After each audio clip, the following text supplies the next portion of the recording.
Are we live? Are we live? I think we're live.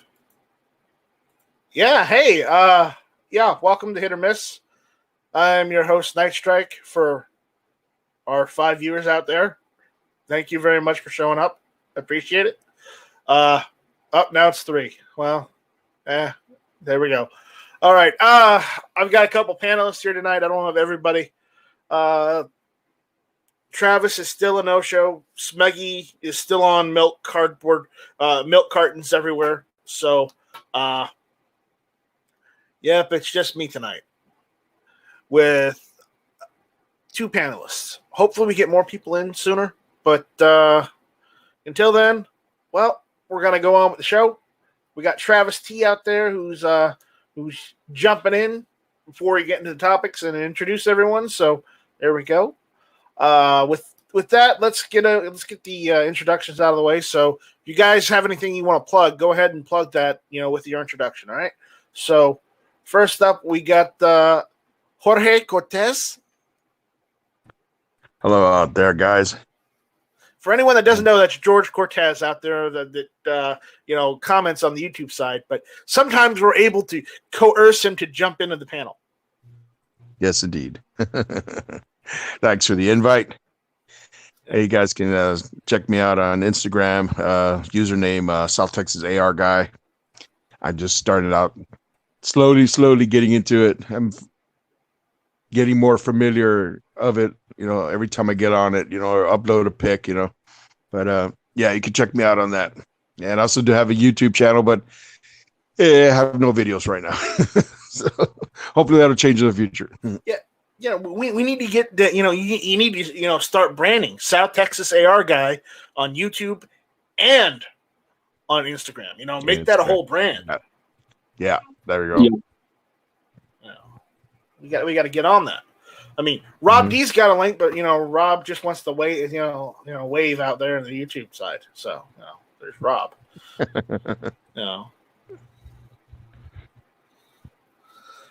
Anyways, next up we got everyone's favorite Guns and Barbecue. 2 Live Moo also has a link, but he's a slacker too. What the hell? Yeah, go ahead, Guns and Barbecue. So I am Guns and Barbecue. I just like to welcome everybody to Hit or Miss. Tonight will probably be a miss. No, I'm just joking. Stay tuned, and it should be entertaining. Well, that's why it's called Hit or Miss. It's probably always a miss, so it was aptly named.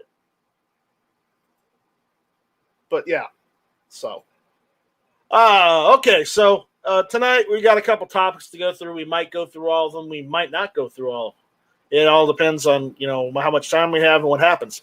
So tonight, first up, we're going to talk about everybody's favorite Supreme Court justice that just died. So first up, we're talking about Ruth Bader Ginsburg.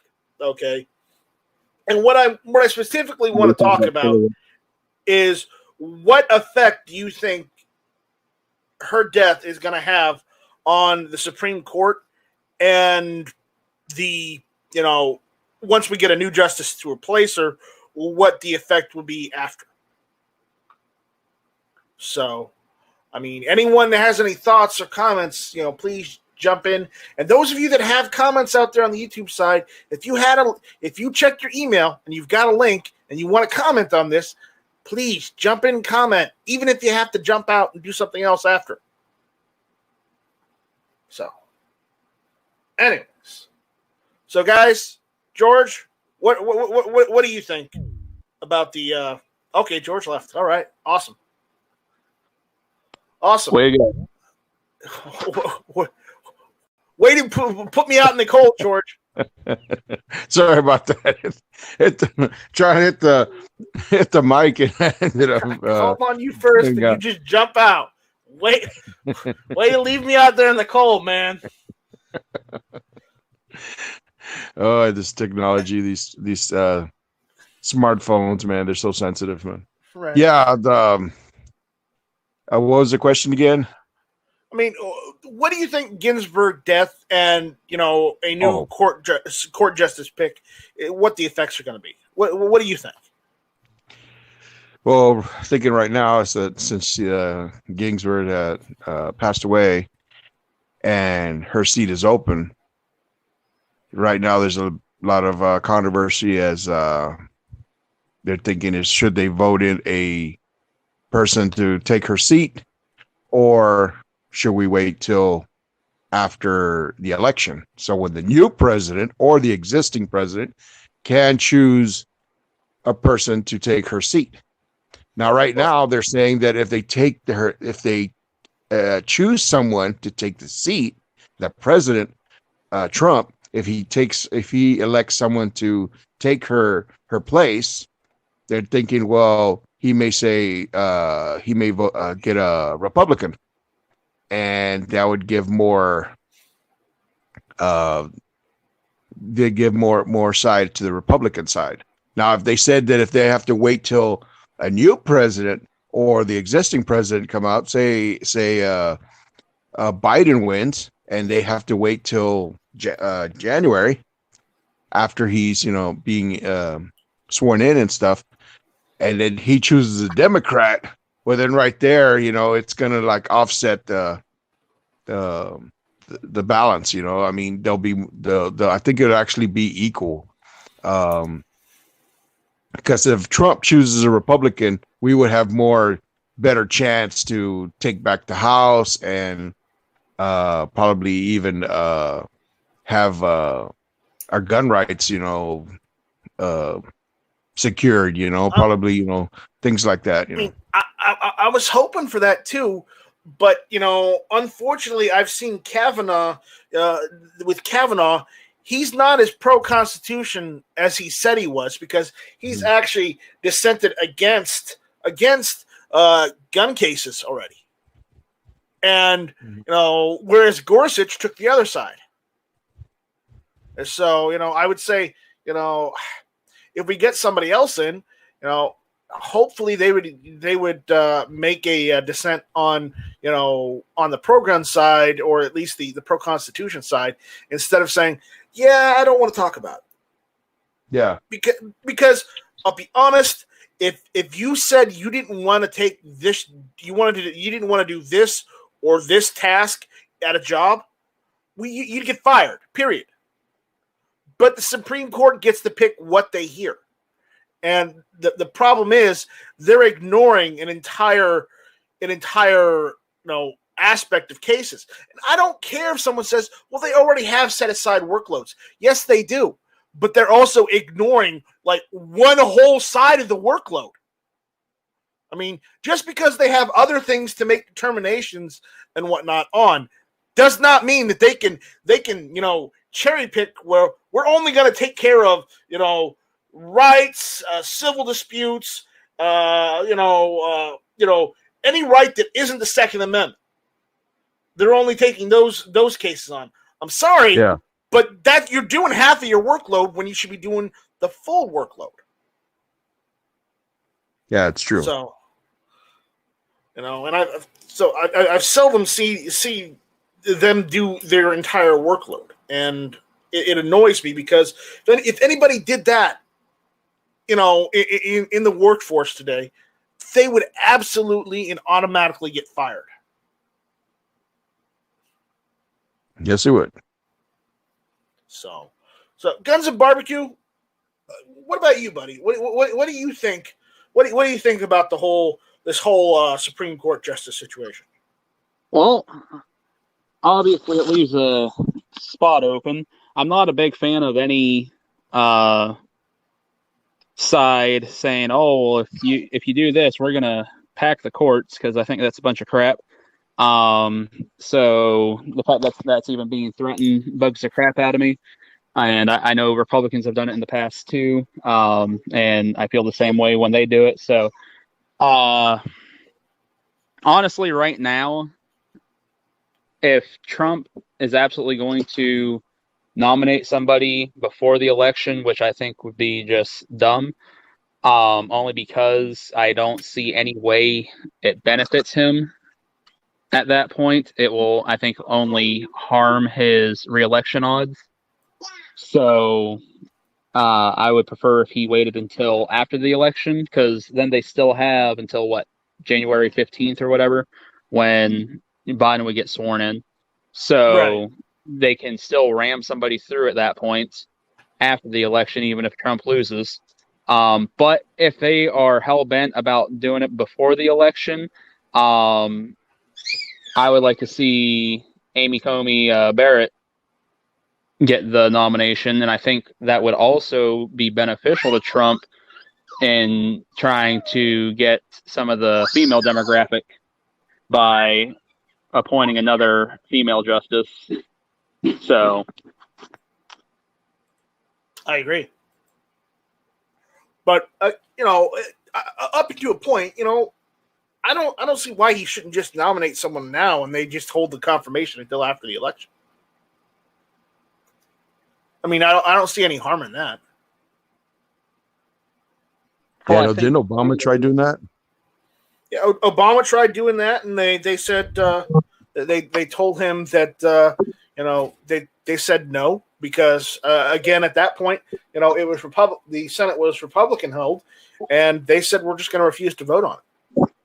Yep, okay. And the thing is, if it was a Democrat Senate, they would do the exact same thing now. So, and if the roles were reversed, they'd be pushing somebody through. So, when it comes to that whole political game, I really don't care for anybody's excuses because we all know what's good for the goose is good for the gander. They're all gonna do the same thing. They're just gonna piss and moan whenever the other side has the advantage. Yeah. Well, yeah. What's really pissing me off right now is the Senate, or not even. I don't think it's the Senate, but it's the Democrats more or less in the House and the Senate, which are basically refusing to even pass or even ponder any type of stimulus deal right now, and holding the stimulus holding any additional stimulus hostage, for any petty or political reason, basically only punishes the American people, unfortunately. And whether you agree with stimulus or not, I mean, I agree with it up until a point. I understand some of it is bad. You're going to have good and bad. But the point is, I recognize that we do need another boost in our economy right now because not everyone is back to work yet. And I'm very pissed off that the Democrats are deciding to, hold it over the Republicans as I don't know what they're doing, but they're playing with people's lives, and I don't like that. Well, they're doing it because people look at it as, oh, well, Trump's not giving us the stimulus because they're not, I don't know. I don't want to say educated enough. They don't think for themselves, and then they hear them say, "Oh, well, yeah. Trump is blocking this one." We all know it's the Democrats blocking it, but all in all, they're just hoping it hurts his reelection numbers. Right, but at the same time, it could also backlash at them for not agreeing to even come up with or negotiate an actual deal and get it through. That might negatively affect the Democrats during the elections too, and they don't realize that. Or I guess they're taking a calculated chance. Yeah, I guess, man, that it's hurting everyone because without this new stimulus package, like you said, people are not all back to work. Bills are accumulating. There was people are like may be out in the streets if they don't get any money soon, if they don't go back to work, because like I said, the people who are living in apartments were getting kind of help, like, okay, you're not gonna pay your rent for a couple months, so that way you have a chance to get some money together, or when this stimulus package comes in. And now it's like time's already passed. People already used the money for food and for any kind of emergencies and stuff. And now rent and bills and all this other kind of stuff is coming up. Like, hey, it's time to pay, and we're not everyone's back to work yet. No. Restaurants are still working at limited capacity. Some Right. theaters are like limited capacity, you know, and some people are still haven't gone back to work. You know, I understand this, and I understand. I'd like everybody to be able to get back to work. I'd like for this whole pandemic thing to just go away. And it's not going to go away until, unfortunately, we get a vaccine. And until, unfortunately, that vaccine is tested to be safe. Because if it's not safe, who knows? We could get zombies. That's true. The zombie apocalypse could be among us here. Who knows? But that's just an example. That's probably not going to what's going to happen. Like if the vaccine is bad, people will probably just die from the vaccine. Okay, seriously, that's probably what'll happen. But I hope the vaccine is good. Quite honestly, I hope they get it done fast enough. I hope people are able to get it that need it, because I don't want to see anyone die due to the coronavirus. I mean, I had it. I'm still not safe. And when I say safe, I don't have immunity to it. So I can catch it again. And I don't want to catch it again. I don't want anybody to catch it either. I've had it. Once was enough. Yeah, it is. Once is enough. I had a friend of mine who caught it, and now his lungs are kind of like scarred or something. You know, he's kind of like, you know, walking from the front door of his house to the mailbox and back, and he's kind of like winded, you know, and he's not in that out of shape frame, you know, body frame and stuff, and it kind of messed him up, you know. So now he's got to figure out like what's going to happen, you know, to him in the future, you know, because he's still a young guy and having this, you know, condition now, you know, kind of like his chest now, his lungs are not as functional like it was before because you know, it's a respiratory type of infection that affects your lungs and your whole body and stuff, you know, that it just it messes you up. Right. Rob, you want to jump in here since we're talking a little bit about what's going on in the government right now as far as, you know, Supreme Court justice, or if you have any comments on the Democrats basically refusing to negotiate for stimulus, anything. Go ahead, jump in. I'd just like to say I think the whole thing sucks. But I can't really state who would be a good to hold the seat or anything like that, because honestly, I'm not aware of everybody's stance on things. Hopefully he gets it filled sooner than later, despite the mayhem. As far as stimulus, I'm kind of caught 50-50 on that too. If there was a vote on it, I would have voted no personally, but some people would call me a dick. So, you are a dick, but we won't hold that against you. There is a lot of people that do need it, but honestly, it seems like a lot of people just saw it as free money. It's a free pass to screw around and continue being a dumbass, in my opinion. So, it's not still going on, and it's still a problem, and they really need the money. So I don't know. Again, you know, but that's not everybody. So how do you decipher that? So, you know, I don't know. Right. You know, there is some, you know, there is definitely justified people as well. So, but the part I don't like is that, you know, every time there's some type of stimulus, like the last time, they're giving all types of money to you know, businesses and everything else. I know a couple of people that applied. I didn't bother because I've actually been fine, but and they weren't approved. So they're being real picky on businesses, and it seems like all the money, the big money, is going to people that, you know. Corporations, not necessarily people. Yeah. Can you believe GunTube wasn't qualified for any sort of stimulus? I'd believe that. Oh wow! Did you actually attempt it? Well, I don't mean it towards you. I just mean that hurts, man. That hurts. How big is your company? How much taxes do you pay on? You know what I mean? That's what I. You know, if you're wheeling and dealing, you get some breaks or something comes up. You know, you get the money. But if you're the regular small guy that's got, you know, 2 employees, good luck. Exactly. That's the problem. You know, with the last stimulus, you know, had basically neglected the small businesses, and I mean like 1 to 3 people businesses. Which, believe it or not, there's tons of those type of businesses out there, and it did irk me on that. Yes, but again, they should all qualify. Yeah, they should all qualify equally, regardless of, you know, the situation, because otherwise then you're picking and choosing what businesses you want in this country. And that's borderline unconstitutional. Yeah. George, I think, was talking about how businesses were lost. And I believe I heard a study on the restaurant business where they're saying like 60% of the ones that close aren't going to reopen now. So yeah, right. That's a big number, 60%. So like in my town, there are restaurants are open. Any restaurant that has a drive-through window or available, or they do delivery.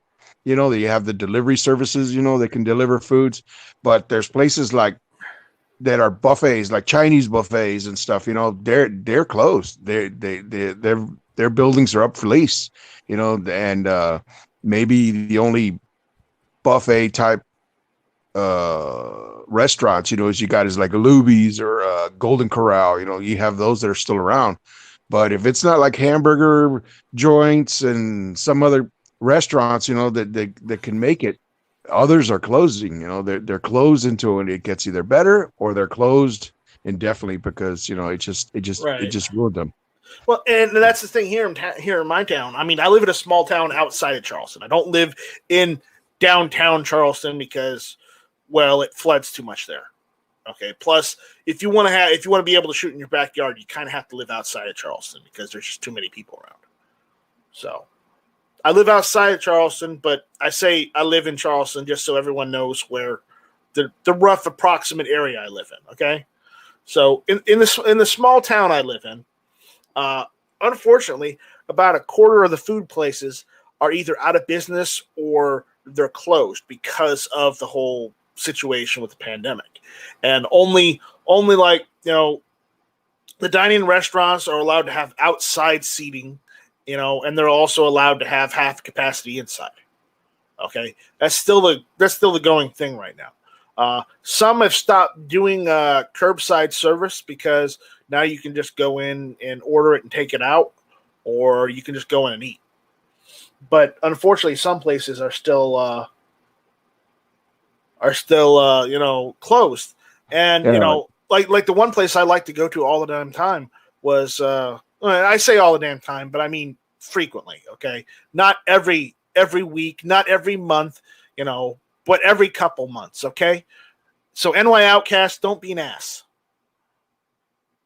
I know where this place is. No, you don't, because we had a Shoney's here in town. I don't know if you guys know what a Shoney's is. Shoney's, yeah. No idea. No, I want to be heard. No, Shoney's is much better than that.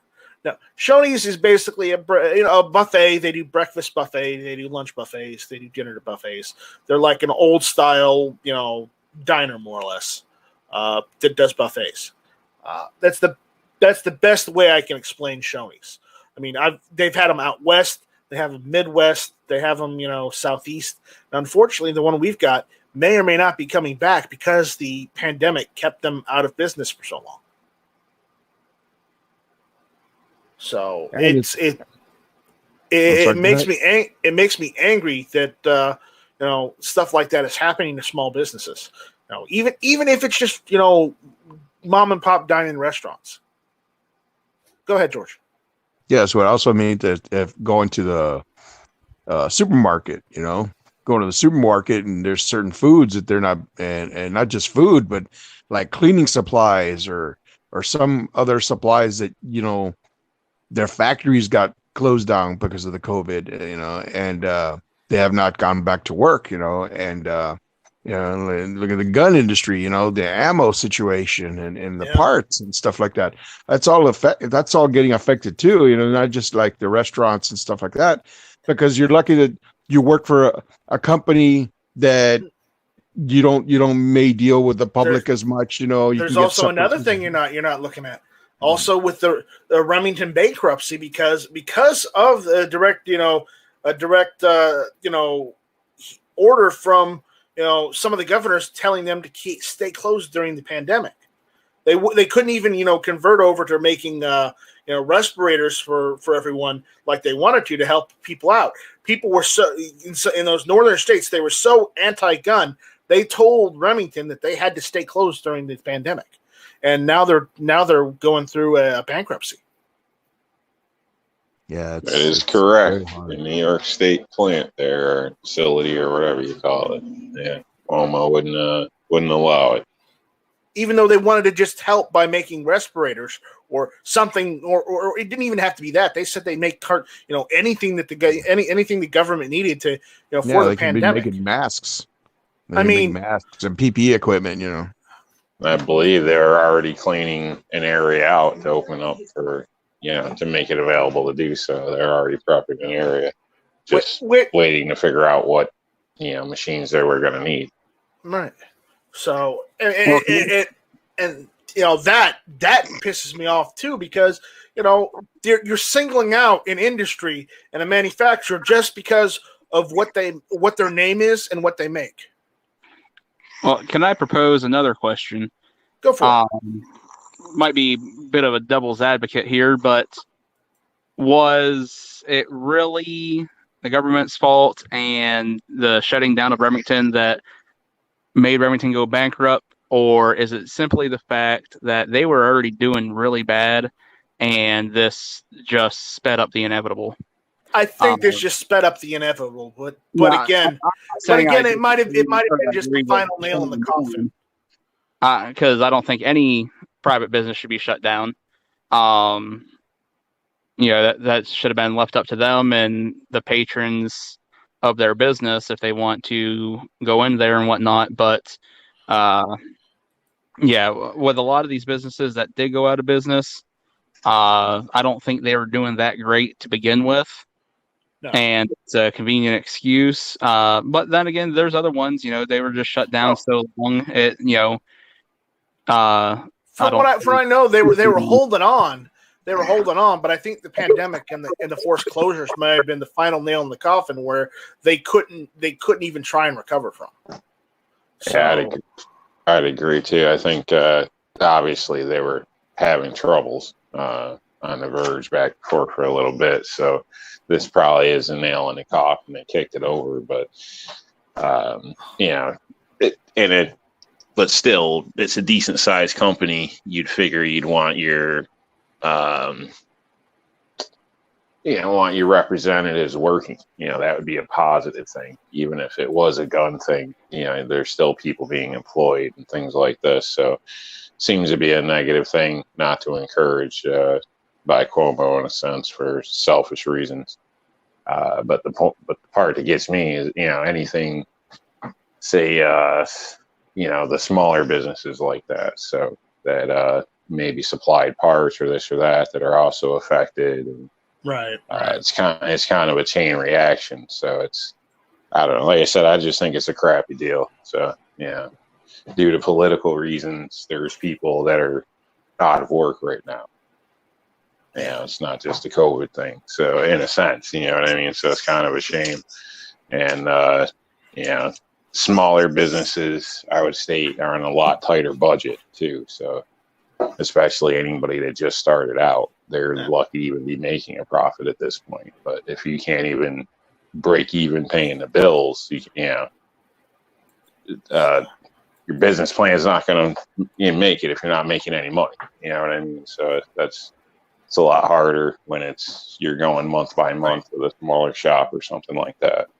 So we're gonna segue this into the next topic, which is did you hear the New Jersey governor Phil Murphy lost his huge new gun taxes in the final budget deal? So New Jersey Governor Phil Murphy never passes up an opportunity to further the burden the right to keep and bear arms in his Second Amendment hellhole of a state. Raising costs and increasing the hassles involved in gun ownership is just part of what governing means for Murphy. Along those lines, Murphy used the expense of dealing with COVID-19 in New Jersey, where people have died at a higher rate than anywhere else in the nation, as a cover to propose massive tax increases on the cost of owning, carrying, selling, and even making firearms. The NSSF's Larry Keene wrote, Governor Murphy's proposed anti-gun increases include raising the handgun purchasing permit fee 2000. We read these numbers before, and I didn't think they were right. 2,400% from $2 to $50. I don't think that's right. Again, the percentages on this, I don't think they're right. But, again, let's see. The cost of a firearm ID card by 1,900% from $5 to $100. Maybe that one. The price of a handgun carry permit is 7,900% from $50 to $400. Okay. Okay. The fee for a gun retail dealer license was 9,900% from $50 to $500. I'm not sure that's right. Again, I don't think the percentages are right, but this is what's written down. Okay, so take it with a grain of salt. For a firearm manufacturer, 900% from $150 to $1,500. There are, of course, additional fee increases as well. Happily, though, Murphy was forced to give up his dream of further burdening Garden State gun owners in the final budget deal. From NJ.com, the agreement jettisons Murphy's other proposed tax increases on sales of cigarettes, firearms, boat sales, limousine rides, and tax on opioid manufacturers. According to two legislative sources who were not authorized to publicly discuss the plan and requested anonymity, New Jersey gun owners likely won't be celebrating for that long. Murphy proposed these kinds of increases before, and he'll no doubt do it again this time. He couldn't get away with using a pandemic as an excuse to plug the state's budget deficit, in part, on the backs of lawful gun owners, but there'll be more opportunities to try again down the road, and Murphy never lets a crisis go to waste. Well, that's because he's a Democrat. But again, things don't look good for New Jersey. Well, they got over that hump. Hopefully things get better, but with him in office, I don't think so. So yeah, it doesn't look like it. Yeah. So I've got another topic. This is not as short, but I do want to go over it. Everyone's aware of the National Shooting Sports Foundation hashtag gun vote, right? They're doing a whole gun vote thing to get people out to register, educate, and mobilize campaign. So Browning FN America contribute $50,000 to National Shooting Sports Foundation 2020 hashtag gun vote voter education. The NSSF, the Trade Association for the Firearm Industry, is pleased to announce that Browning Arms Company and FN America have together contributed $50,000 to the NSSF's hashtag gun vote voter registration, education, and mobilization campaign. With more than 5 million new first-time firearm owners in the United States, November's election will have a profound impact on the lives and ability of these Americans to continue to lawfully, responsibly exercise their Second Amendment rights. Said Browning Arms Company CEO Travis Hall. Americans of all backgrounds have been moved to purchase firearms, and NSSF's efforts to educate and engage gun-owning voters with the hashtag gun vote campaign will encourage these voters to make their voices loudly and clearly heard at the ballot box. We are proud to contribute to this worthy cause. Let's see. Safeguarding the Second Amendment is a foundational element of FN's core philosophy and beliefs. Our drive as a manufacturer is to protect the rights and liberties of all firearms enthusiasts across our nation, said Mark Chirps, President and CEO of FN America, LLC. In these uncertain times, it is more important than ever for Americans to understand the issues at stake with their constitutional right to gun ownership and self-protection. We applaud NSSF's hashtag gun vote campaign and the push to provide clarity to the most important issue of our generation. The support of this effort reaffirms our commitment to protecting those rights and preserving them for future generations. The firearm and ammunition industry is fortunate enough to have leaders like Travis Hall and Mark Chirps who are both dedicated to protecting the Second Amendment and ensuring the growth and success of our industry, stated Lawrence G. Keene, NSSF Senior Vice President and General Counsel. With their generous campaign contribution to NSSF's #GunVote campaign, Browning and FN America are going above and beyond to assist the NSSF in registering, educating, and activating voters ahead of the November's election. Their substantial contribution is vital now more than ever and is to be commended. Election day is less than 50 days away, and when tens of millions of voters, including more than 5 million first-time gun buyers, will head to the polls to cast their ballot in the most consequential election for the Second Amendment. #GunVote campaign is a campaign by the NSSF to encourage America's gun owners, target shooters, and hunters to register to vote, to become educated on where the candidates stand on the Second Amendment, and on Election Day, not to risk their rights, and #GunVote. The campaign's website provides links to help voters register and find their polling place. NSSF strongly encourages all industry members to download the #GunVote button to use on their websites and social media. So that's the end of that one. So I don't know if they've got a website yet. Do they have a website up? Yes, they got gunvote.org. So if you haven't done so already, go there and check that out, gunvote.org. So I'll post the link out there in the status in the side chat for everyone, or the YouTube chat. I forgot to put the HTTP in front of that. There it is. All right, but there we go. That's really, I'm proud of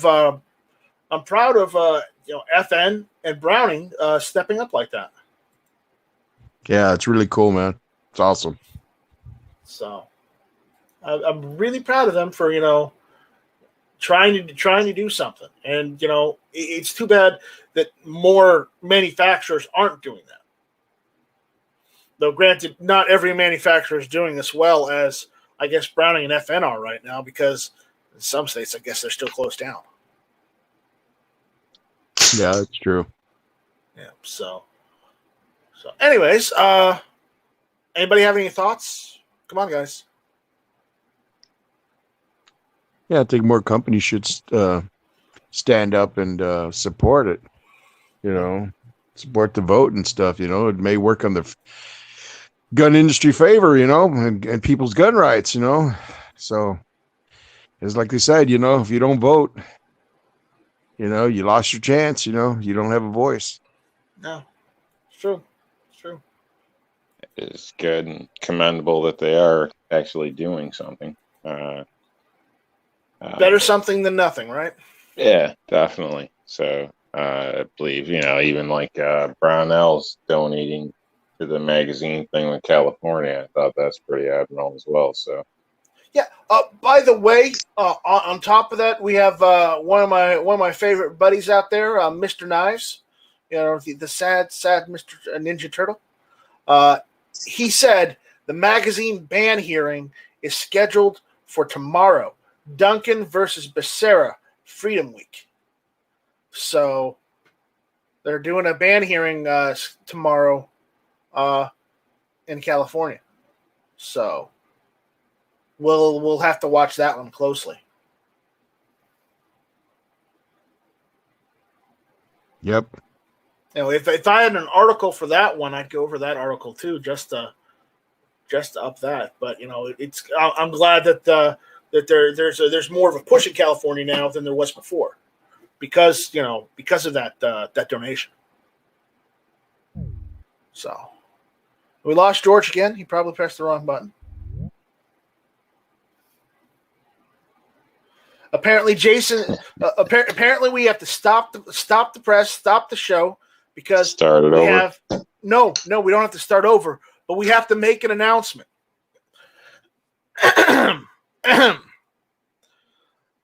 Jason Stewart became an uncle again. His niece had a baby boy at 7 pounds. So congratulations, Jason Stewart. You're now that would make you like a great uncle then, right? Congrats, Jason. So congrats, Jason, on the family.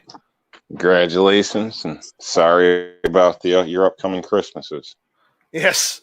Unfortunately, sorry about your upcoming Christmases, Jason. Oh my God, how many PlayStation 5s are those? Is that, you know? Oh, let's not even get into PlayStation 5 or Xbox, you know. I'm done with console gaming. I'm sticking strictly to PC because, quite honestly, it's cheaper to upgrade a PC than it is to buy a new console these days. That is true. That is true. That's why my mom stopped us at Super Nintendo, man. Right. After these games are so expensive, you know. Dude, back in the day when we had Atari, you know, my mom says, like, God, I'm spending $30 for Defender. What the heck is this? You know, this is too much for video games. Then when she found out about Xbox and the PlayStation games, is like, oh my, I don't know how you guys do it. Yeah, but by that time, I mean, I got a PlayStation around the time I started working for Walmart because I never had a PlayStation before that because I basically stuck with the Genesis for a long time because I had a Genesis and I had a Sega CD on that, and I just stuck with that. Yeah. Then I got a PlayStation. I got a PlayStation 2 because I was working for Walmart. I got a discount on that. After that, I mean, the last console that I bought personally was the Nintendo Wii. I didn't buy an Xbox. I didn't buy any of the Xboxes. I just got the Nintendo Wii because, you know, it looked fun, and it was extremely fun. So. Yeah, it looks pretty cool. I never really got to play that one, but I had a nephew that had that one, and he would play that a lot while his brother and sisters were playing Xbox, you know, or PlayStation, you know. You know, that was the only. I thought the Wii was corny, but I played it and it was fun. Yeah, I didn't own it, but it was fun to play. So. You think it was corny, but it was one of the few video game consoles that I could get my grandfather to play. Because my grandfather, you know, when he got older, he couldn't walk around as much and whatnot as he wanted to. But with the Wii, because my grandfather originally from New York, you know, he was from the Bronx. He loved bowling. Okay, bowling was his thing. That was his sport.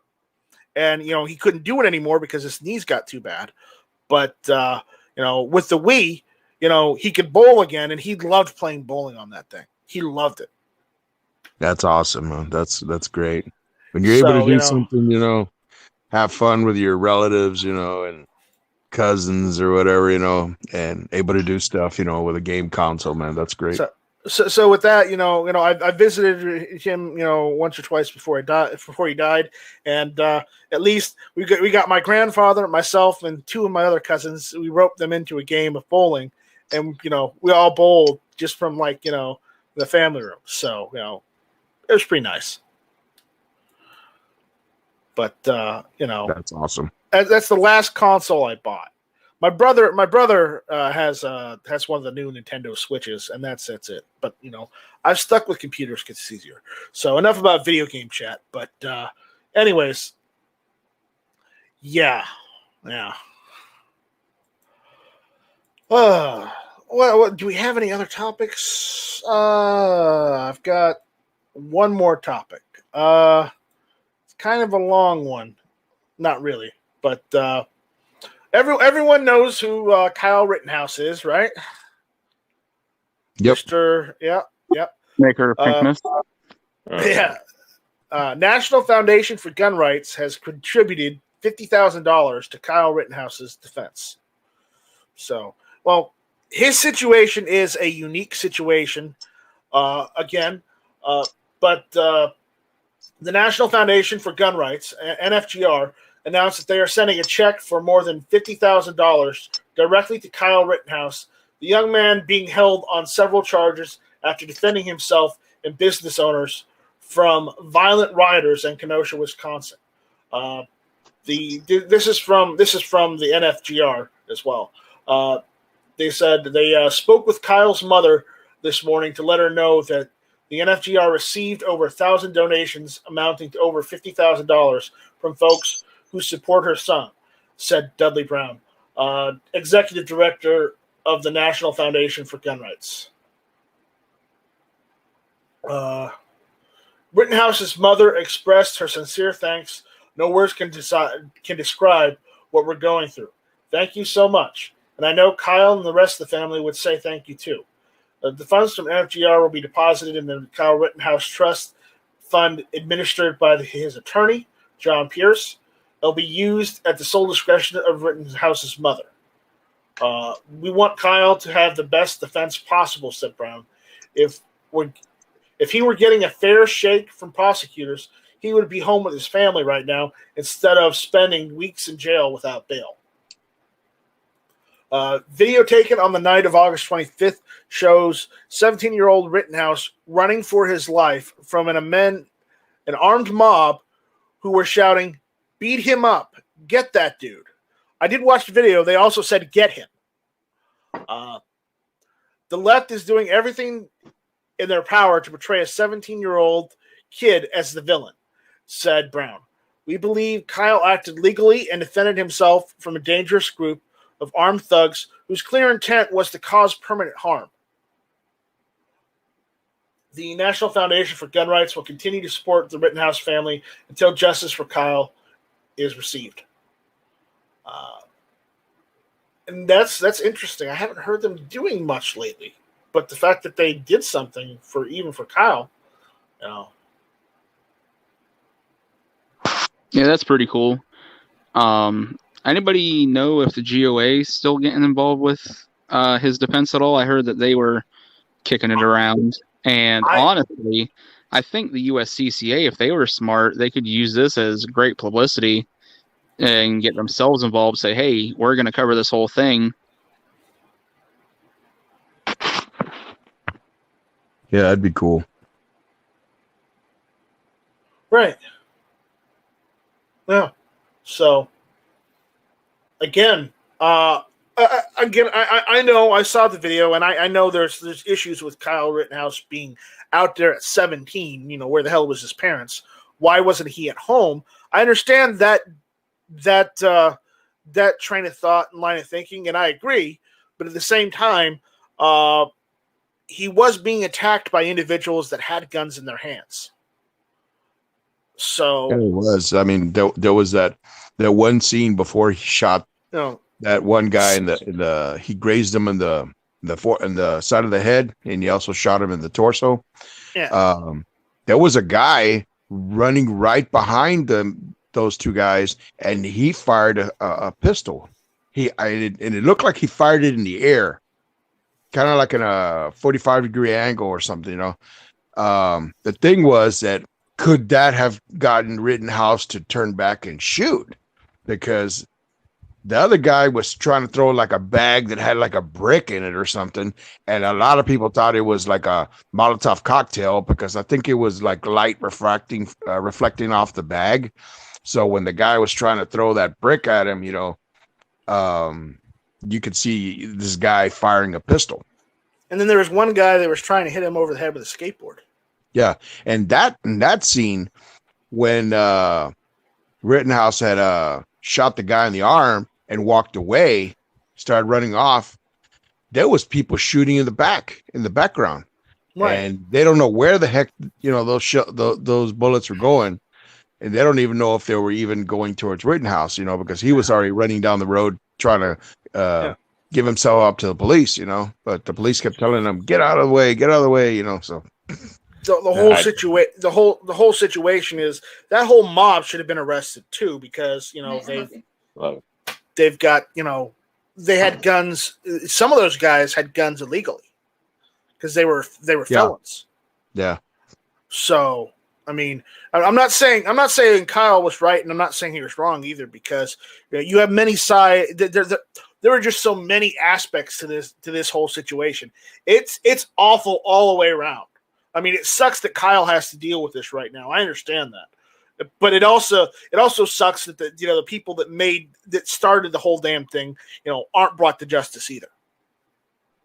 I just said, 17 is, that's one of them ages. I think it's different, or can be perceived differently. A lot of people's kids at 17 are, in my opinion, still like 12-year-olds. So, there's mental differences, and obviously some states, some places, 17-year-olds are living on their own, married, having kids these days.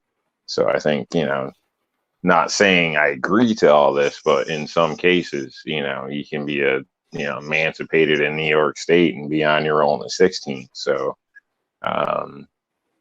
should he have been there? That's questionable. But if he's, acting as his own person, going there to volunteer, who legally can stop him from doing so? So, granted, I don't know the laws in that state, but, you can do a lot of things at 16, 17. So I don't know, why you couldn't go try to render aid somewhere, volunteer services, I can't speak for, I wasn't there. I mean, if he would intentionally went there looking for trouble, then, obviously it's an issue, but that's not the way it's coming across. And if he's giving aid and, trying to clean up, it's risky, but, legally, if his parents came down there and said, you got to go home, the police probably would have said, there's nothing we can do. At least that's what they'd say in New York State. So I don't know. So, yeah. Okay. So I do want to read Jason Stewart's comment, and then I got to read Sincere's comment because I just told him he was next. So Jason Stewart is adding, I guess Jason can't jump in tonight, but he's adding the dude who got a 5.56 to the arm had a gun in his hand and dropped back, then lunged forward. Should have got him in the head. He could have used the gun on him even after shot. Yeah, he could have. But, Sincere has a question relating to Remington and Palmetto State Armory. Because for those that don't know, the holding company that owns Palmetto State Armory and a couple other companies, of which, the founder of Palmetto State Armory is one of the board members of this company, this holding company. Okay. He's also the CEO of PSA. Basically, the holding company made a bid for Remington's ammunition line. So Sincere is asking if Palmetto bought Remington's ammunition line, that could be good for us. Palmetto seems to know what they are doing and small enough to flex with the times. Could be good for us. If if they move the production facilities to South Carolina and produced here in South Carolina, yes. That would be the best thing for them because, one, they get tax breaks from South Carolina to, hire more people to do the job and whatnot. If they buy Remington's ammunition line, they've got the tooling. All they have to do is move the tooling. Or, if they've got the ammunition production in a state that's free and don't take this the wrong way, Rob, but not New York. Because, how New York is. You're behind enemy lines, right? Definitely. Okay. Just we're not trying. I'm not trying to put Rob down. I'm just trying to say that we know that New York is not the friendliest to gun enthusiasts or manufacturers that feed our addiction. Why do you think he's the best? So exactly. If they did buy the Remington line and they moved production, if they had to, from the northern states to one of the southern states, or if they already have a production factory in the southern states and they just moved all the manufacturing to that, then yes, it could be very good. PSA could also, not only could they use the Remington brand because they bought the Remington line, they could also make a PSA brand. They could make a PSA premium brand. They could go. Literally, it doesn't matter what type of ammunition they produce as long as they produce good ammunition, and they can put it in any color box they want. It does, at that point, right? Yep. But again, they do understand how to mark. Well, more for the most part, they understand how to market things. Not the best at times. I'll say this because I'm a little pissed off at them because I work in computers and I know a little bit of how things run, and I'm kind of pissed off at them for not having enough foresight. But that's just me. But overall, as far as manufacturing and ammunition, they could do a lot. I mean, and here's the thing with the ammunition right now, we're shortages. They ramp up production, okay, just temporarily ramp up production. They don't have to do this all the time. And then if they start seeing a decrease in purchases, then they can ramp down production. They could scale back. Scale up when they need to and scale back when they don't need to. And that would probably be the best for them. And that's how I would do it if I was running said type of manufacturing. Because, you got one thing you always got to worry about being in business is supply and demand. Especially if you're manufacturing a product. So, but yeah, it could be good, but whether it happens or not, we'll see. Who knows what's going to happen in the future. Sincere also says on the Kyle situation, the fault of that Kyle situation rests on those responsible for allowing the riots, unlawful assembly to happen. No rioters, no protectors, no inevitable confrontation / violence, no kid in a bad situation. Yeah. I mean, ultimately, it does fall on the leaders of Kenosha for screwing up badly. I would say it even falls on the governor. Kenosha's in Minnesota, right? Where's Kenosha in Wisconsin?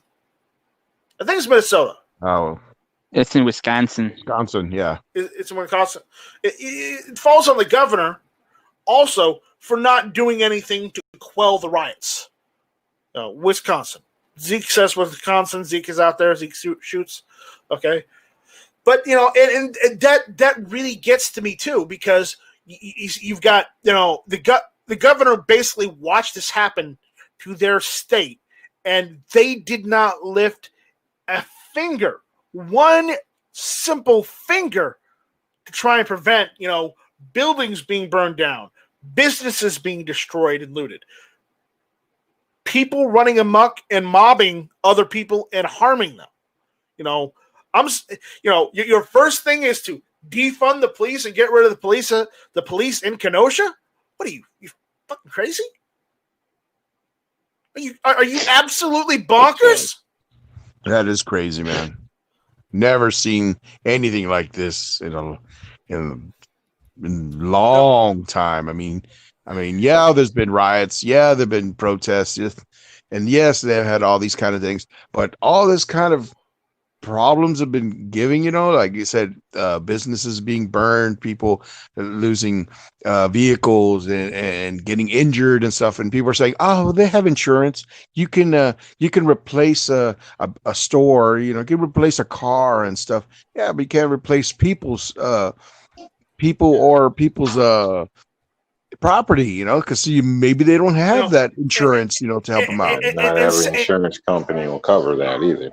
And saying people have insurance, they don't realize that insurance only covers so much. And if they receive a loss that is more than their insurance covers, then they're out of business. There's many caveats to that. And then you're going to have to raise prices if you're not out of business to try to compensate for, the amount there. Your insurance will go up probably. So yeah. And the whole situation on governors that have allowed this to happen in these states, I would argue that these governors, it's quite honestly, I would hold these governors responsible. And I agree. Neglect the duty. If it was up to me, they had violated their oath of office. 2, they have neglected their duty of office, and 3, they've acted. They've aided and abetted, some known and some unknown criminals that wreaked havoc on these cities. because not doing anything when it's your job as governor to ensure peace, I guess, on a basic scale, to ensure peace, prosperity, and continuity of government in that state. One, they weren't providing peace, prosperity. They weren't even providing proper by defunding police in certain cities and getting rid of police outright in some cities. They're also aiding criminal activity by doing so. So Zeke is getting his tea brewed, and then he will comment on this. But Zeke has been typing out there. I'm sure he's got a stance on this. So we'll wait until his tea's done so he can jump in and give us his 411 on this. But it's ridiculous. Quite honestly, I would I'm not the president, but if it was up to me, I would call to remove said governors, and I would put them up on charges for at least treason. Night Strike, I'm here. Grandpa's here. Grandpa, 5-time grandpa, by the way. Yeah, well, congratulations. Hello, Night Strike. How's everybody doing tonight? Hey, A&A, how you doing? Doing good. How about yourself, buddy? Surviving. Thinking Go ahead, about give us your take. Thinking about what you were just saying, the federal government stepping in and doing this, and there's this, you don't want to see the overreach, but I'm going to say this. Looking at all this crap that's going on and them just letting it happen, to me, that's like them going, well, let's see where anarchy goes and see what happens. Really? What? I mean, turning a blind eye to crime. Exactly. When it's one of your primary jobs is to make sure law enforcement does its job in your state to prevent or to stop crime. I mean, when you run a platform as a Democrat saying, "Oh, hey, we'll do this, we'll do gun violence, we'll get rid of gun violence, we'll lower crime rates." That's what they always campaign on. But doing nothing to stop crime outright, doing absolutely goddamn nothing. And Lord forgive me for swearing, but damn it, the thing is, doing nothing. That's dereliction of duty. The thing is, brother, it's all politics. It's all politics and everything that's going on. And you got to remember, most of the people that are law enforcement officers are seeing this go on and go, well, this is horse shit. And we're all going, this is horse shit. Looking at all the... We've been saying it's been horse shit from day one. I mean, Jesus Christ. Point being is, I think people are starting to realize these liberal-controlled cities that are letting this happen, well, that might not be the way to go. So, really, how long do you let this happen? And I've always said this, that, you got the total barbarian anarchists that go, anarchy. And it's like, most of the law-abiding citizens that know to be good but carry a stick are probably going to put you down pretty quick, okay? And unfortunately, those law-abiding citizens haven't been allowed to do that because, oh, well, you can't do that. You can't do that. By the way, I just bought this shirt that says, when the looting starts, the shooting starts. See where I'm coming from? Oh, no, the political view is, oh, we just got to let them do it. We just got to let them do it and exercise their political rights. I guess burning a building is their political rights. What the? No, burning buildings is what is called destruction of property. It doesn't matter whose property is, no matter what. If you destroy someone's property, regardless of who owns it, the government, the state, the city, hell, the guy down the street, it doesn't matter who owns it. Destruction of property is an offense. It is an offense that gets you arrested and possibly either jail or thrown in prison. But God damn it, they're just letting it happen. And just say that, oh, they got insurance? My ass. No. No, oh, well, they got insurance. Oh, well, that makes it okay. Okay, who said that makes it okay? Because I'm going to come up and slap you in the fucking face. Sorry, I cussed. Oh, wait a minute. We do it all the time here. How about those that I'm say? trying to scale back, but this whole situation with these riots is pissing me off. I think those are people that say that it's okay for, oh yeah, they can burn buildings or they can destroy property and stuff like that. Well, maybe they should do it to their property. Let's see how they like it, how their insurance will pay for it. Yeah, right. They don't have any. Well, you know, my point is this: is the people that they do it to should just think the same way and go, well, where do you live? Let's go burn your shit down, right? Yeah. All right. So Zeke is here now. So Zeke, are you ready to give us your take on the whole riot situation, or even the Kyle Rittenhouse situation? Do you want to jump in on here? I know I've seen some of your videos already. You've been rather fervent on your own videos. So yeah, what has been said that we haven't covered yet? I just quite honestly, I just got in here. I just got out of the tub, as you guys can see. My back is killing me. Sciatica. Anyway, as far as my take on the whole situation, hashtag defund these governors. I mean, that'd be my first take on all of that. Everybody's talking about the problem is that the people that are coming in, these supposed protesters and there are quite a few peaceful protesters, and I don't know where you guys were at, so I'm just kind of, No. I know there are some, but the problem is that they're being overshadowed by the majority that are causing all the problems. Yeah. I mean, locally, in my macrocosm here, things have been pretty good. We did have a week of same here. But it went away real quick because all these bad actors were quickly arrested. And guess what? None of them were from my area. They were all from Chicago. They were all from Minneapolis. They were all from Phoenix. And most of them were tweaked out white people. I mean, it was like the only black guy that was arrested was because he was DUI. So, it's like everybody else is a methed out. Don't be offended.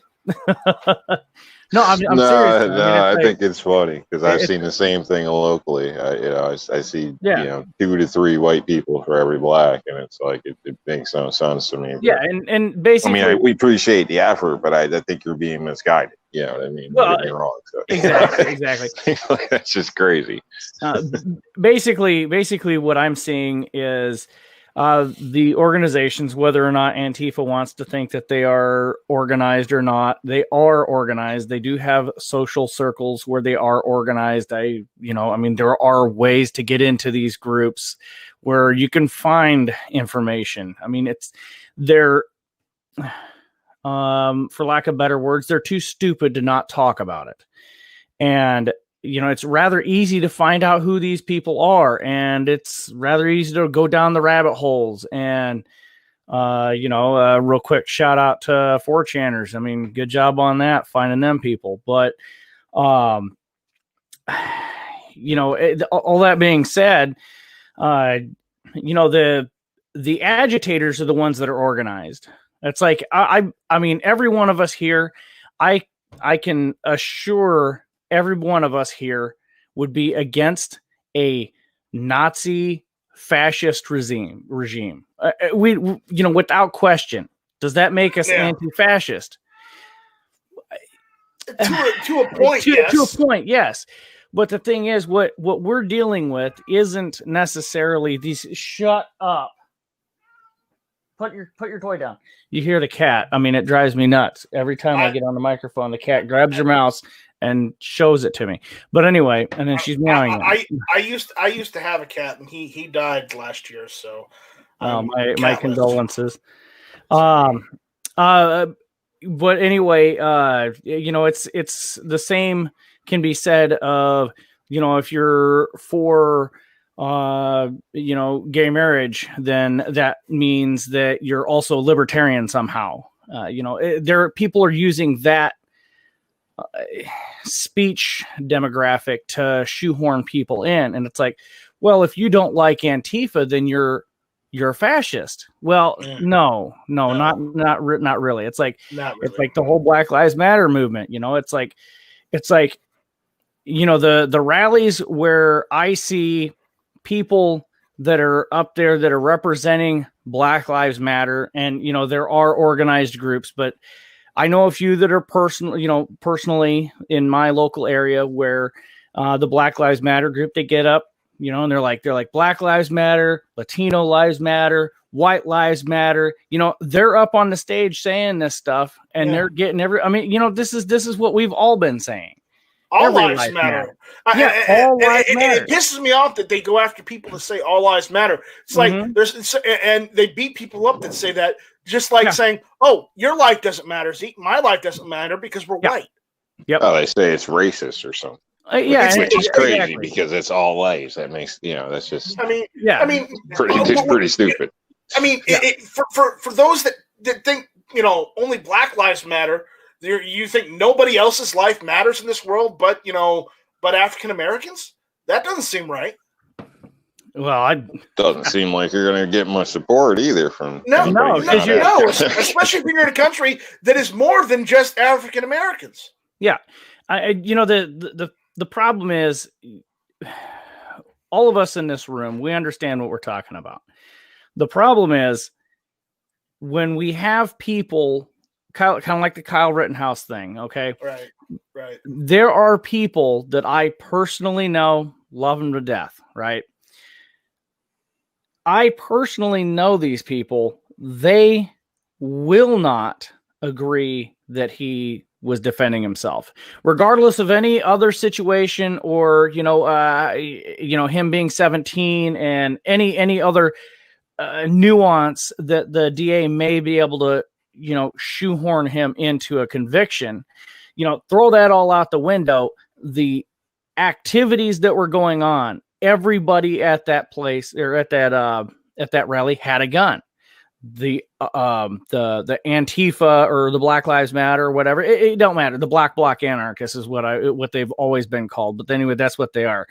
The Black Bloc had guns and the militia had guns, and there were pictures all over the place of people that had guns in these protests.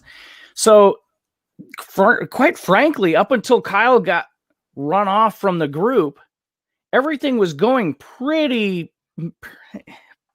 mellow in spite of everybody being armed. Things, kind of flared up a little bit, but when they got that kid away from the group, but anyway, getting back to the fact of the matter, the kid defended himself. Whether or not the legal system is going to recognize that, kind of like that dude in Omaha, whether or not the legal system is going to recognize that and give this kid a fair trial, that's to be seen. I don't think it's going to happen.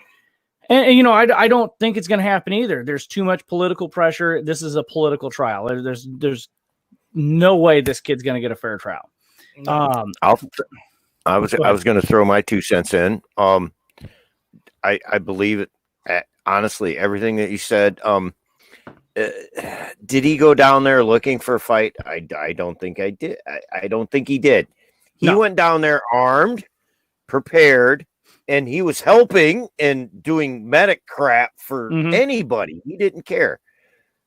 And there's video of him cleaning graffiti and he was with a group. He got separated from the group. Yeah. They singled him out and they attacked him. Mm-hmm. I'm not gonna parade around because I looked up the kids. Defend yourself.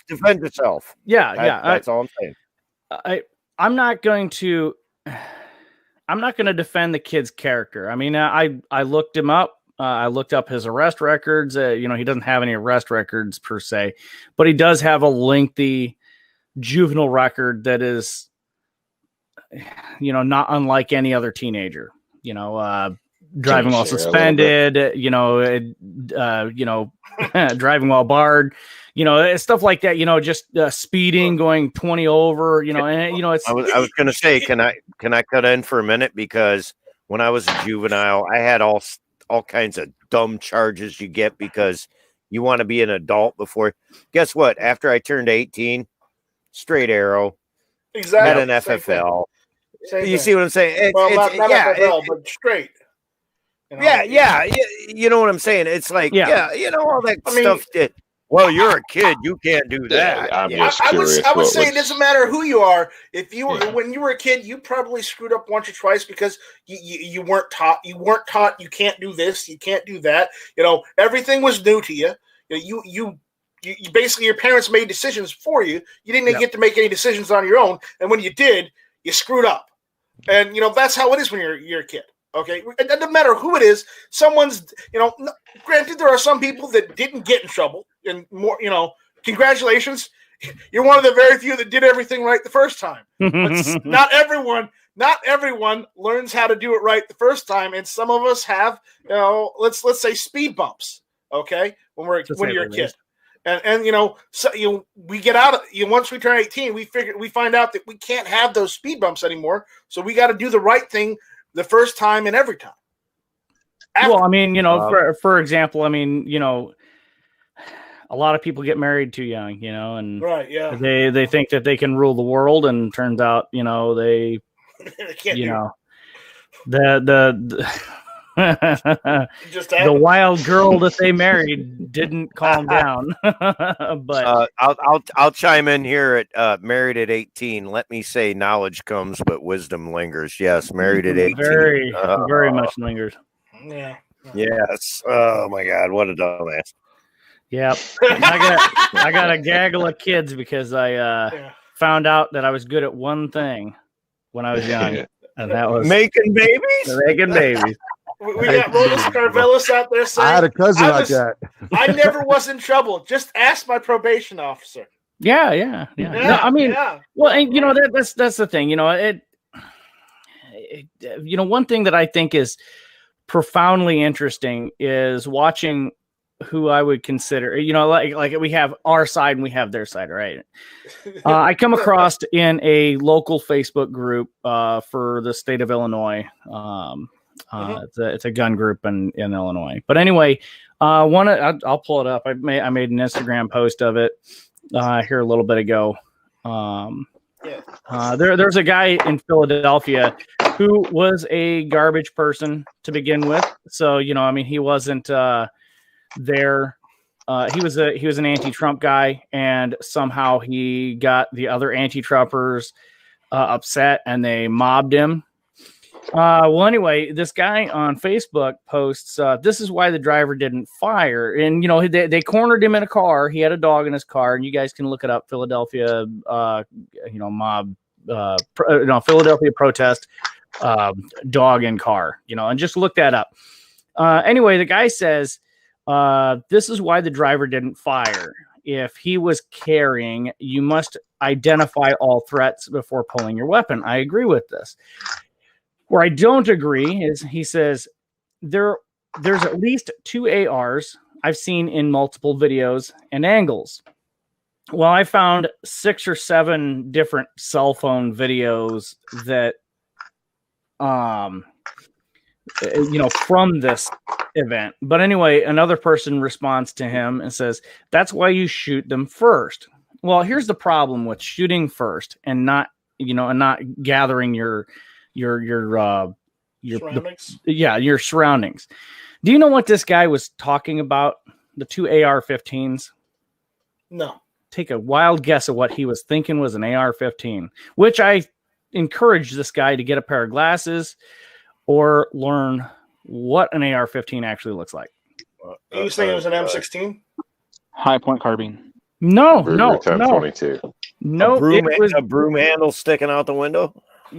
About as ridiculous. There was a lady, obviously with the media, because she had at least a $6,000 or $8,000 camera with a boom mic on the top of it, and in different angles, you can see the boom, which to an uneducated individual or someone who is leaping for some sort of. Oh my So he's God. out there spreading around that. Oh, this is a gun. This is an AR-15 that's being pointed at this guy. No, I couldn't find a gun. If I encourage people, if they do find a gun, a picture of a gun in that crowd, send it to me. Let me know. Zeke at ZekeShoots.com, and I will be glad to back down on my opinion. But I've looked at several different angles of this event, and I have come to the educated conclusion, that what this guy and others like him, because he's not the only one that thinks this way, others like him are seeing our guns are actually boom mics. Yeah. And the camera lens on this thing is this big around. And there's one frame where she's aimed right at the cameraman. Well, that's one of the people that. So it's like okay, you got a howitzer aimed at you. Okay, of course, shoot that person. But here's the thing. When all of us get worked up about all these situations, we have to police our own too. I mean, when you guys see things like that, you've got to tell people, you know what? Hey, pump the brakes a little bit. Let's see what we've actually got here. And it's like Kyle Rittenhouse, every single angle, everything. And then then do you find out that once you get back into the nitty gritty, somebody else was there shooting too. And he was shooting before Kyle was even shooting. And then when that dude, right after he shot the guy with the skateboard and the dude with the Glock come running up on him, the media edited the Glock out of the situation, pulled the frame in, sucked the frame in. And, we're trying to make it sound like that Kyle was in WGN. Name dropping here. Go look at WGN's report right after this case broke. Implies that Kyle was sitting in the middle of the street, shooting down the street at people that were running down the street. Yeah, but there's enough cell phone video from other angles that show that's not true. Yeah. Correct. But here's the thing. We're dealing with people that will only listen to the WGN news story. You can't, and this is the thing, our side's just as dumb. So don't think that we're not, don't think that we're all immune to this. Anybody, commenting in the comment section probably irritated it all get out here, but no, I mean, seriously though, it is imperative at this point in time. I mean, heaven forbid something goes south, right? You don't know who your enemies are.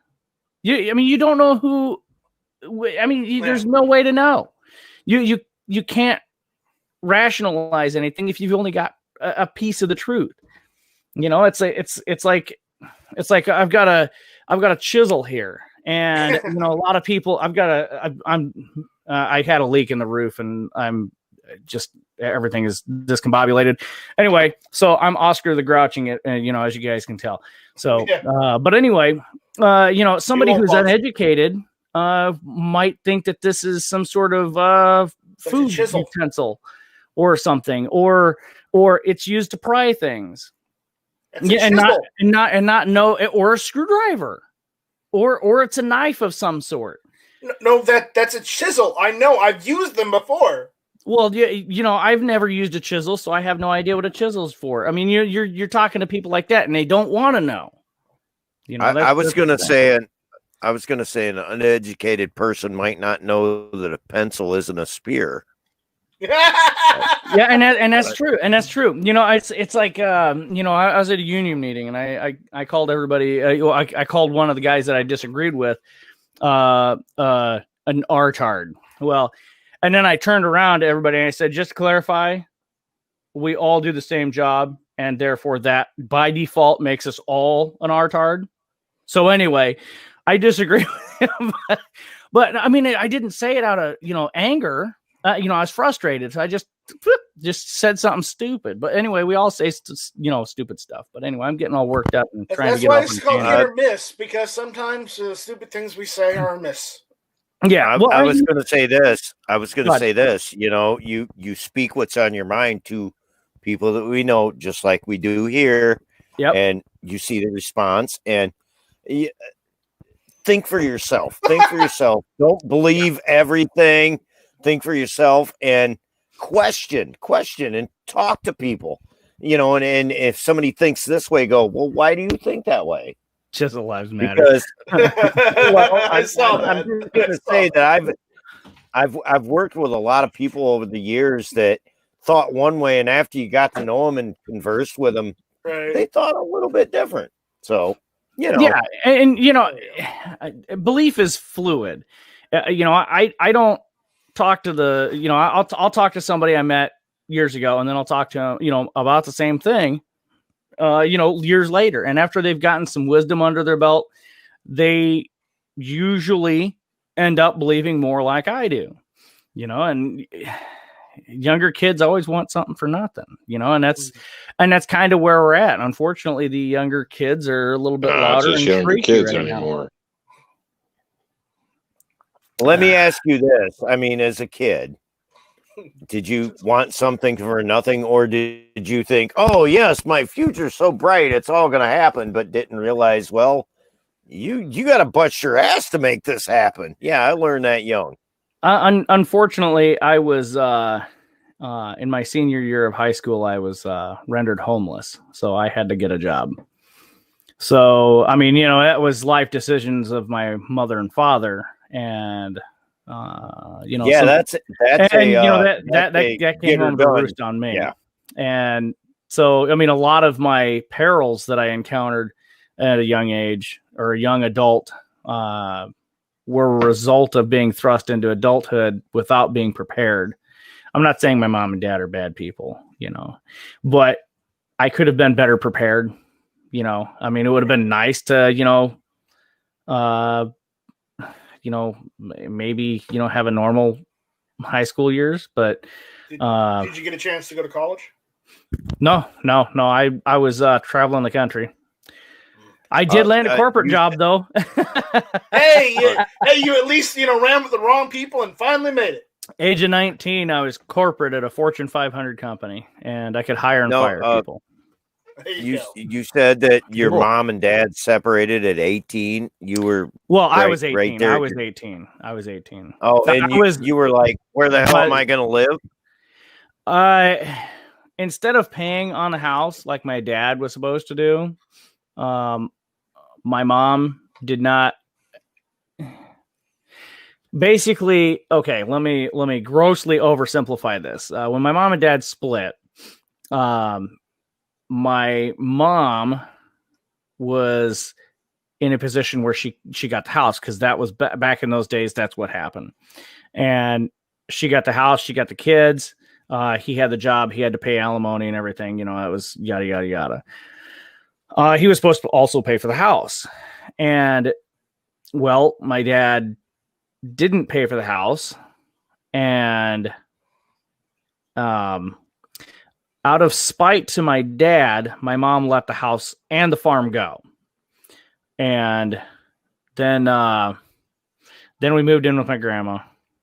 And then, yeah, that was a interesting ordeal. We were there for a few years, and then things came up, and I was me and my mom and my brother were I can say this. Your story's not that much different from mine, other than mine's probably 25 years older than yours. But honestly, seriously, well, you are the old man. It happened. Shut up, Night Strike. I'm old. That's how it happened. Let these perfect people talk amongst themselves. This happened, and this is where life brought us. Yeah, and I'm glad to see you're doing good, brother. Well, and it's like I've got 5 kids, and 3, thankfully, with the wife that wanted to keep me. And my older sons, I had to sit them down, and I had to have the mature talk with them not long ago. I said, if it hadn't been for the way things worked out, I'm going to hide that mouse. Psst. I was gonna say I just heard crazy. Yeah, it's a cat running around with a mouse, but it's a catnip mouse. My wife got it for it, and yeah, she squeaks out every time. You know, she's like, "I'm gonna jump on this. I'm gonna jump on Kitty's this." on kitty crack. Yeah, but anyway, you know, I had to talk to them about, you know, I was like, what would you rather have, me and your mom together, or 3 more brothers? Because 3 more brothers wasn't happening, and you know that's I mean, it sucks to put it that way, but for them, that's what they got was 3 more brothers, you know. So the militias were 3 stronger. Right on. You know, blessed is he whose quiver is full. I'll just put it that way. But when they get old enough to use firearms, you can, you know, you have enough AKs that you can just line them up and have your own militia. Yeah, sure. I got 1 or 2. Yeah, sure. No, wait a minute. Damn it, that boat flipped over. What? Yeah, where did those come I from? lost all my firearms in a boating accident. What's a boat? I haven't seen that thing in like 6 years. It's at the bottom of the lake. Oh no, that's not good. It was full of everything. I mean, everything. I had all my ammo in there and a rare M1 Garand. You remember the first one ever made? The prototype? Oh, I have that. Yeah, I have that. Bottom of the lake now. Yeah. Unbelievable. Yeah. Bottom of the lake. You know, oh my God. Not Can my you M imagine? 1941 Johnson rifle. Oh, man. Can you imagine treasure hunters like 25 years from now looking for all the guns at the bottom? Oh, my goodness. Remember, if you get an invitation to go to a shoot at a private island, say no. Yeah, no kidding. No kidding. Mm-hmm. Yep. I feel that was almost a segue to an Epstein joke. Well, no, because we all know he didn't kill himself. So what? Yeah, well, yeah. What? I thought Hillary did. And Bill Clinton. He did. Bill he did Clinton it. Didn't know him either, right? Yeah, Bill Clinton had no idea. And he did not inhale either. Mm-hmm. Yeah, they say they're going to release the manifest from, I guess, 2 planes and 2 helicopters. Apparently, people are all freaking out now. Yeah. Oh, dude, there was one list that was published, and Tom Hanks was on it. It's like, oh no. Funny. Tom Hanks, Steven Spielberg, pretty much everybody in Hollywood at one point was on Epstein's Island. On Epstein's Island. What's that one movie where he's out in the middle of nowhere on an island? Castaway. Yeah. So he was. He can claim that he was only doing the casting for Castaway Part 2. Yeah, he was getting into character. Yeah. Yeah. I'll put this Wilson. in there. Wilson, yeah, I said that. Name, huh? Well, How would That's there like- be a I was part gonna 2? say I'm one to put this in there. When he was doing Castaway, is when they were filming Band of Brothers. You remember Band of Brothers? Yep. That's Band of Brothers. and that was like early 2000s. He was doing Castaway and producing Band of Brothers, and yeah. He had the COVID, and he's like, "Oh yeah, I had the aches, and I had it's goddamn flu." What? Some people get a mild case, some people get an extreme case. So Yeah. my dad had an extreme case where he had to go to the hospital. He didn't have to use a respirator or anything, or what were those machines? Whatever machines they were talking about. Were those Ventilator. Ventilator.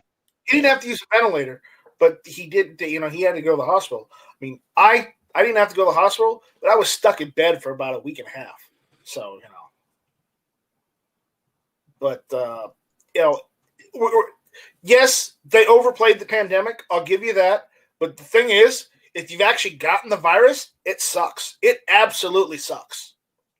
Yeah, because everybody looks at you like you're a leper. Well, I don't have that problem myself because I have yet to get it, but well, if they come out with a vaccine soon, I recommend you, once it's safe, you go get the vaccine. Yeah, when you think that's gonna be. Lord knows. When they get a perfect flu vaccination. Actually, it's going to be March 5th, never get a 2045. vaccination. Yeah. Warsaw Patriot is just now getting the memo that Zeke's using GunTube with us here on Hit or Miss. And FYI, Warsaw Patriot, Zeke's been on before. Yeah, I've been on like 6 or 7 times. Yeah.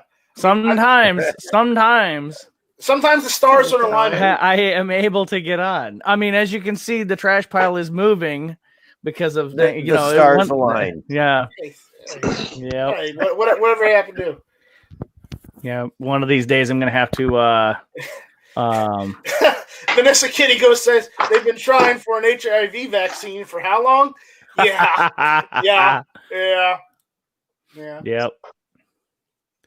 Yeah. Actually, you know what? Okay, I spoof all of my info on every social media platform, so I get some bizarre ads sometimes. There was one where you know how like you let autoplay go and you're just like cleaning or whatever, and I'm sitting here listening to this ad, and it's like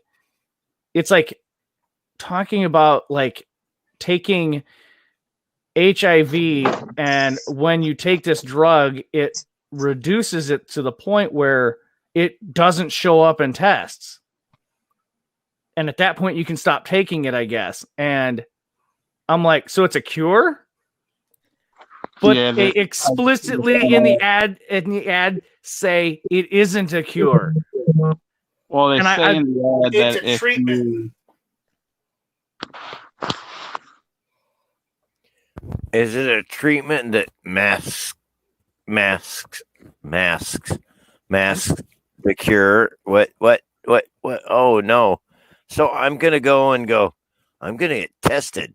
Oh, you don't have the HIV. Yeah. What the? Exactly. Well, and that's the thing, it's like, I mean, at that point, if you got it, you're going to spread it still, right? Negative. If you listen to the ad, they actually say in there, if you get down to levels that are not detectable, they have found that the persons with HIV are no longer able to spread it. Yeah, so it's effectively a cure, but they don't say it's a cure. So you've heard the same ad. Yeah. I was blown away. I can say this. I can say this. I think the HIV is less spreadable than ringworm. You know what I'm saying? And ringworm's a fungus. Yeah, it doesn't matter. But honestly, for you to get HIV, you have to be participating in something or a blood transfusion that went wrong. You see what I mean? So, I don't know. Yeah, it's not like you get sneezed on and you get it.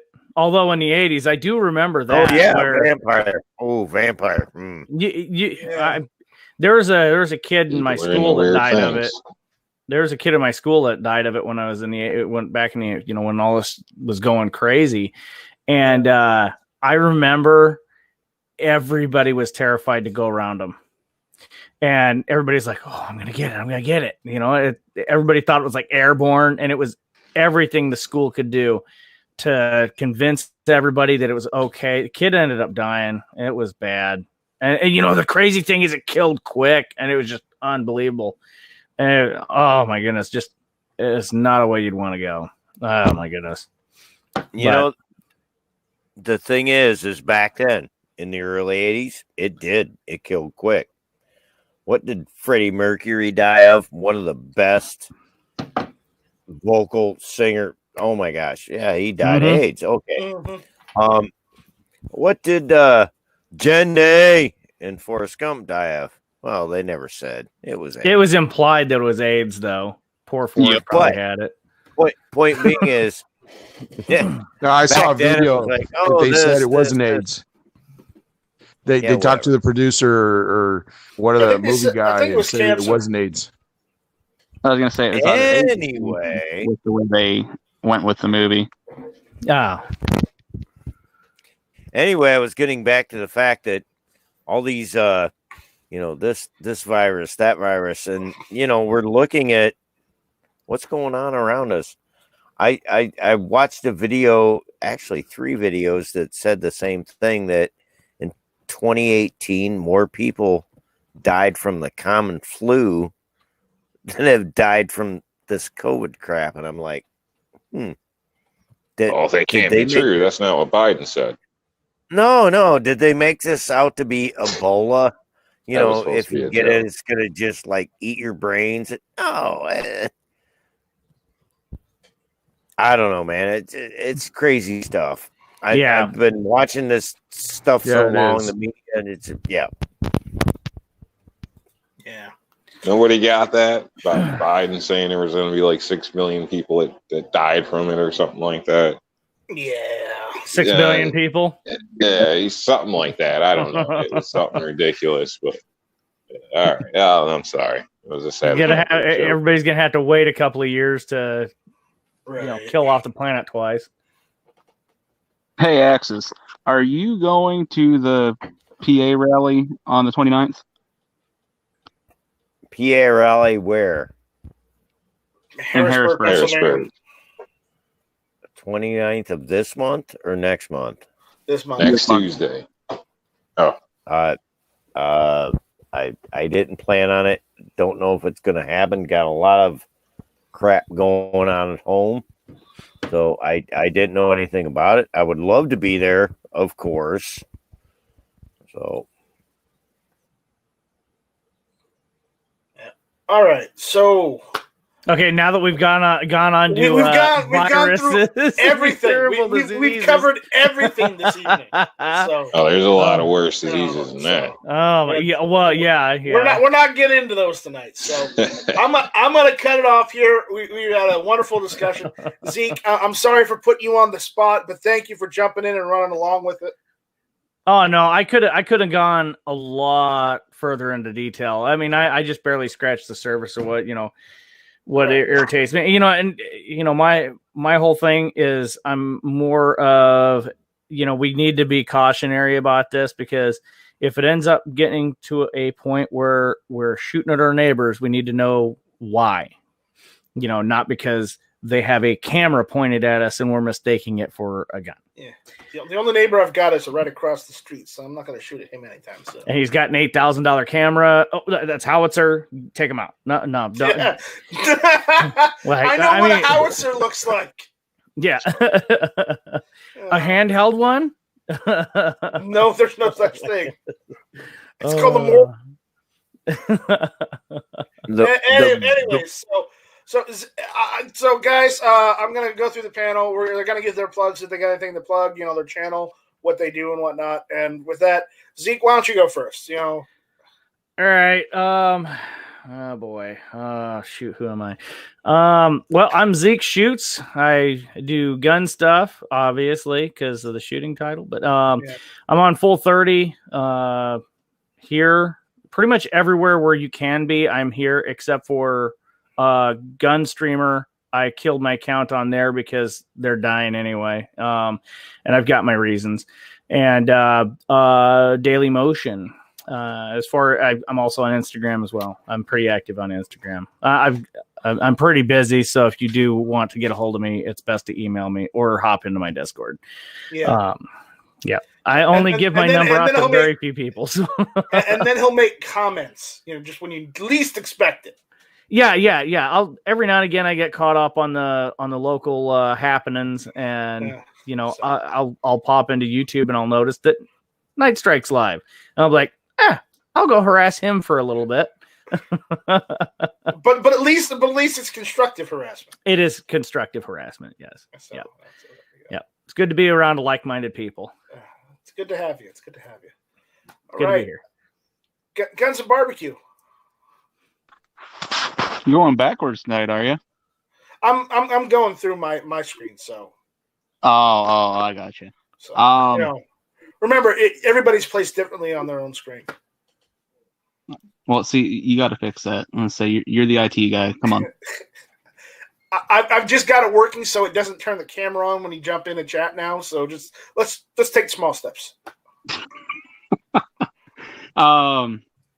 Well, you can pretty much just find me on YouTube. I've tried to put stuff on GunTube, but every time I try that Night Strike, it times me out.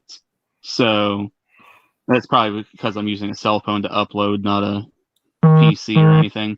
So, yeah, you want to use a computer to upload. Yeah, I know. I'm just giving you crap. One day I'll get a computer. But yeah, so you can find me on YouTube, all that fun jazz. I just did a zombie gun video for shits and gigs. I heard that was kind of amusing, so if you want to laugh at something stupid, go check that out. Go buy Wait your. until I do my video. What's that? Wait until you see my zombie gun video for Matt's little promotion thing he's doing. You gonna have real zombies in it? No. Then it's not the same level. I know. Yep. I had some very high production in mind. Wow. Yep.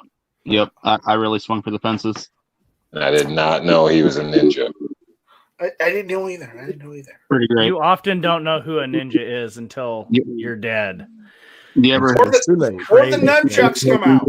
Or the nunchucks come out. Yeah. Flying shurikens. All right. I think the Beverly's Hill Ninja meets Tombstone. No, not Tombstone.